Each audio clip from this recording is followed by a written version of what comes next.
حضرت سیدنا عمر فاروق رضی اللہ تعالیٰ عنہ کا ایک قول یاد رکھیں. حضرت عمر فرمایا کرتے تھے اگر تم بلند مقام حاصل کرنا چاہتے ہو نا تو پھر کم ہمت کبھی نہ ہونا. پھر ہمت نہ تمہاری ٹوٹنے پائے. حالات اوپر نیچے ہو جائیں گے, کبھی کبھی دھوپ چھاؤں کا سامنا کرنا پڑے گا, لیکن تمہاری ہمت کبھی بھی کمزور نہیں پڑنی چاہیے. ہمتیں نہیں ٹوٹنی چاہیے, آگے بڑھنا چاہیے, جذبے بیدار رکھنے چاہیے, روز اپنے آپ کو تازہ. اقبال کہتے ہیں کہ پلٹنا جھپٹنا اور جھپٹ کر پلٹنا یہ لہو گرم رکھنے کا ہے ایک بہانہ. بس تو لگا رہے, تو کوشش کرتا رہے, ہمت کبھی نہ ہارے, کمزور کبھی نہ پڑے.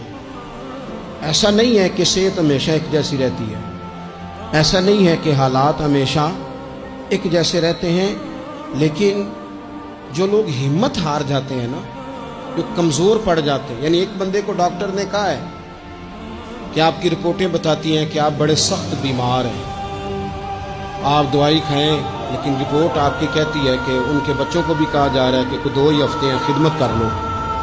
تو جس کے 2 ہفتے ڈاکٹر نے بتائے تھے اس نے ٹینشن ایسی لے لی کہ وہ نا 5 دن بھی نہیں نکالے اس نے. اور ایک بندہ ایسا تر و تازہ ہے کہ ڈاکٹر نے کہا جی آپ کی رپورٹیں بڑی گڑبڑ ہیں, اللہ جانے کیا بنے گا. تو کہنے لگا کہ تو اپنے علم کے مطابق بات کر رہا ہے, تو رپورٹیں دیکھ کے بات کر رہا ہے, ہونا تو وہ ہے جو میرا رب چاہے گا. آپ ہمت سے لگے رہتے ہیں نا, ہمت سے آپ جدوجہد کرتے رہتے ہیں, کوشش, لیکن شرط یہ ہے کہ آپ نا بات مایوسی کی کوئی نہ کریں, آپ آگے بڑھیں, آپ کوشش کریں, آپ کے جذبے ماند نہ پڑیں, آپ خوشی کے ساتھ, توانائی کے ساتھ, اچھی اچھی باتیں سوچ کر, ذہن مثبت بنا کر, بار بار اچھے پہلو زندگی کے سوچ کر آگے بڑھیں.